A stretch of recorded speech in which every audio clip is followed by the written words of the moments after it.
So now that you have finished all of your blocks for our Amish with a Twist block of the month designed by Nancy Rink, you're ready to sew your sections together for finishing. So before we get to borders, it's important we learn and kind of get everything grouped together for sewing those segments together. So we're going to sew blocks into like a bigger block section and then sew those together to create the quilt top.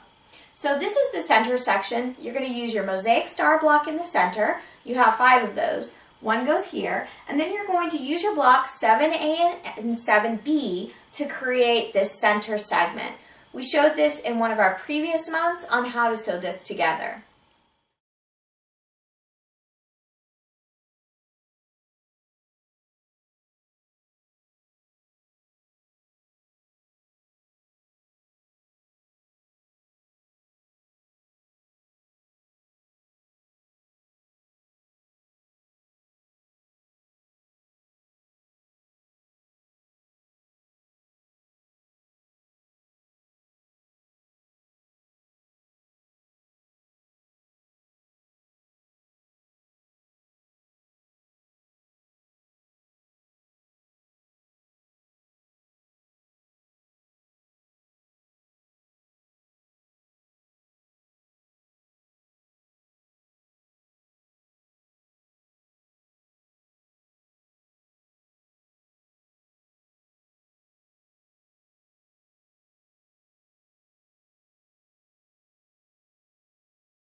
These are the corner sections for your finishing. So it's really important that you're looking at your pattern booklet instructions for the layout of these corner blocks. Each corner block is going to have a mosaic in the center, and it's also going to be flanked by your log cabin blocks that are medium and dark. So the dark blocks here are oriented towards each other here, so these are the darks. And then the mediums are oriented outwards. And this corner block here, the medium is oriented in.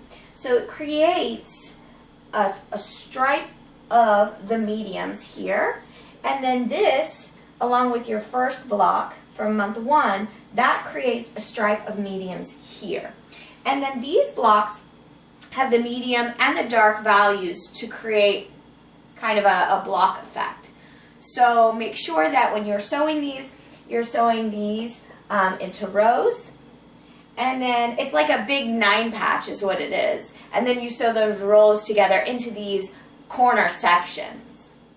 After you have sewn all of your corner sections together, you're going to sew your quilt top together, and it's going to be just another big block. So things just keep growing and getting larger. So just make sure that you're following the pattern instructions for how those are displayed. It's a little too big to get into our video, but we are going to demonstrate next how to sew on board. So now that you have all of your sections sewn together, your corners and your north, south, east, west segments and the center of the quilt, you should be able to sew all of those pieces together to create the inside part of your quilt top. The next thing you're going to need to learn how to do is sewing on borders. So you're going to have inner border that's solid. We've got these solid strips here that are cut to the pattern dimensions. You're also going to have a pieced border. So you'll have a pieced border here that's all these scrappy squares from your leftovers. And you're going to have also an outer border with cornerstones. So this is a really great beginner quilt in that you're learning these different techniques for different types of border sewn on. So the first thing you're going to do is you're going to cut all of your strips, and these strips now need to be sewn together end to end to create one really long strip. I sew these pieces together on a 45-degree angle. So now I'm ready to sew my strips together end to end. I have 2 strips here, and this fabric here is solid, and so it doesn't really have a right or wrong side. But when you are sewing these together, you want to sew them together right sides together. So to sew 2 pieces, I'm going to position them across each other like this so that I can draw a line from corner to corner to create a 45-degree angle. So I have trimmed off my selvage edge, and I'm positioning this bottom strip with the right side up. Now I'm going to position the top strip overlapping, right sides together. So at this point, I'm going to mark a line from the corner of my top strip to the underneath corner, here and here. And this is going to be my sewing line.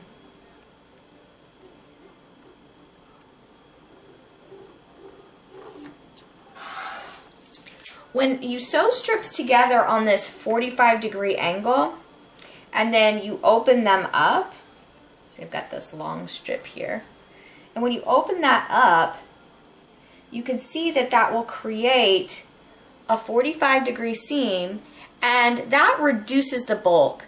This is also how I sew strips together for binding, so borders and binding on that 45-degree angle. So if you need to, go ahead and put a pin on either side of this segment so that you can sew directly on that line. To sew right on that line, so I'm going to position that under my presser foot, and I'm going to stitch from corner to corner. I am also matching my threads for this. If you want to, do a little back stitch, just a few stitches at each corner.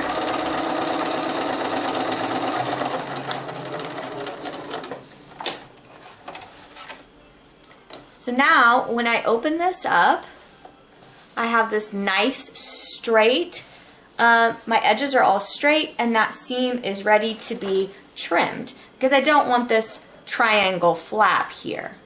After you've sewn your strip end to end, you can then just trim off that excess about 1/4 inch, and then you want to press that seam. For borders, I just press it going one direction or another, but for bindings, I would press this seam open to even reduce the bulk further.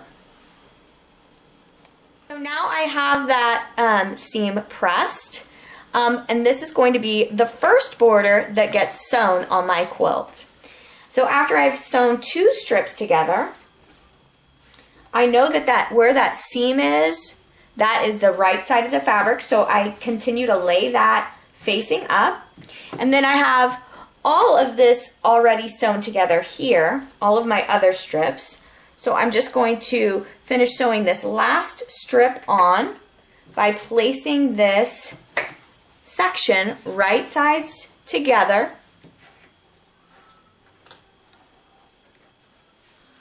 And create another seam. Sometimes you could leave the selvage on, so that's what that looks like when you leave your selvages on. And then you can see here where you would look at the intersection from point to point. Draw your sewing line. Put a few pins in that so that it doesn't shift from your table to your sewing machine, and sew this last seam. So you're going to sew that into one long second border will be this pieced border. So these squares are leftovers from a lot of my fabrics throughout the months, and the pattern will tell you how many you need to sew together. And so I've sewn these, or actually I get a lot of help with this quilt, so I don't sew everything together. Diane sewed all these together end to end to create one long strip, and we are actually going to eventually take a few of these seams out, but I think it's easier to start out just sewing the whole thing together in one long. See here, I found a nice big space that I can lay out my quilt top, and I've already sewn together all of my border strips. So what you want to do is you want to cut your border strips. These ones that I'm cutting are going to be sewed to the top and bottom first. You want to cut them the same size, and you're going to measure the quilt from the middle.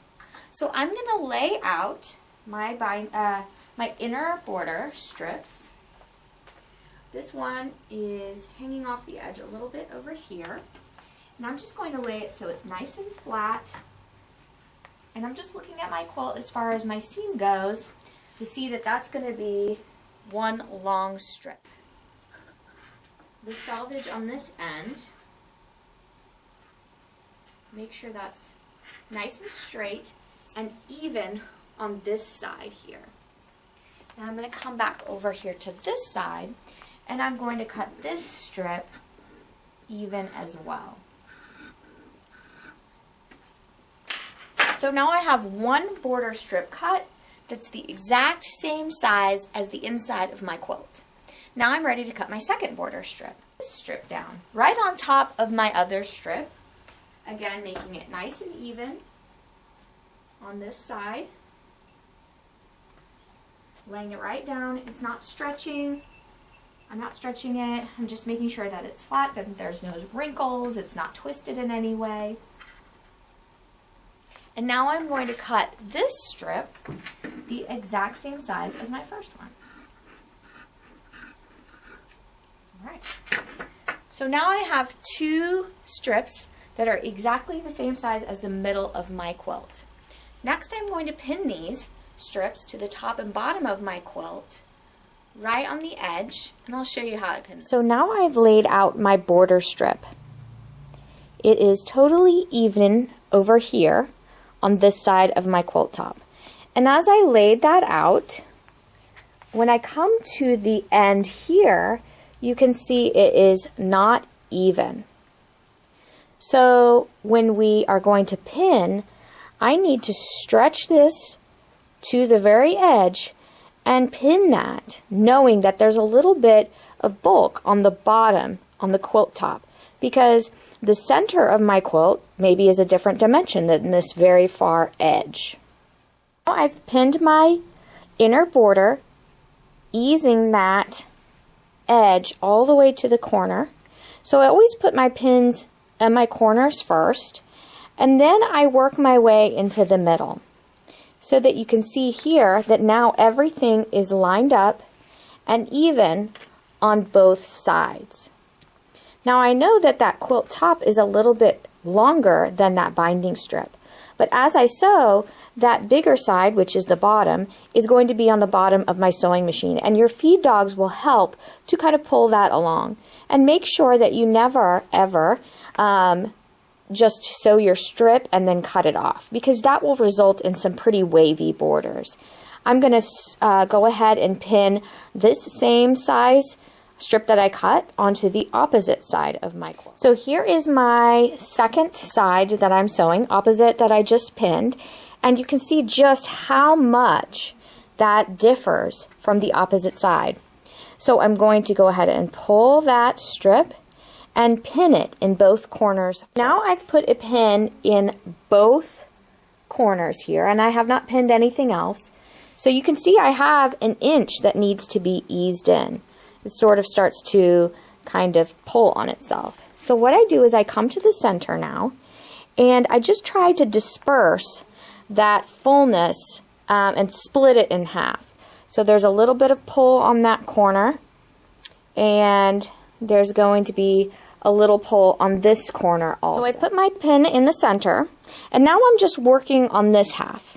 So now I'm going to disperse that fullness between the corner and the center with another pin, just trying to keep the bulk even between those two halves. So you're just going to keep pinning and splitting that bulk between each half that you go. Now you can already tell from that splitting technique that all of this now lays nice and flat. There's just a little bit of fullness for my quilt top on the underneath side all along this portion. I have not yet pinned this other half with that technique, and you can still see that my corner is sort of pulling up. So as I work that back in, all of it will lay flat when I go to sew with the quilt top on the bottom side of my machine. Of my purple side borders sewn on, and I press them. I'm pressing them to the border, and now I'm going to lay out my other two border strips. So I just have them right on top of each other. I'm going to start over on this side, and I'm going to make sure that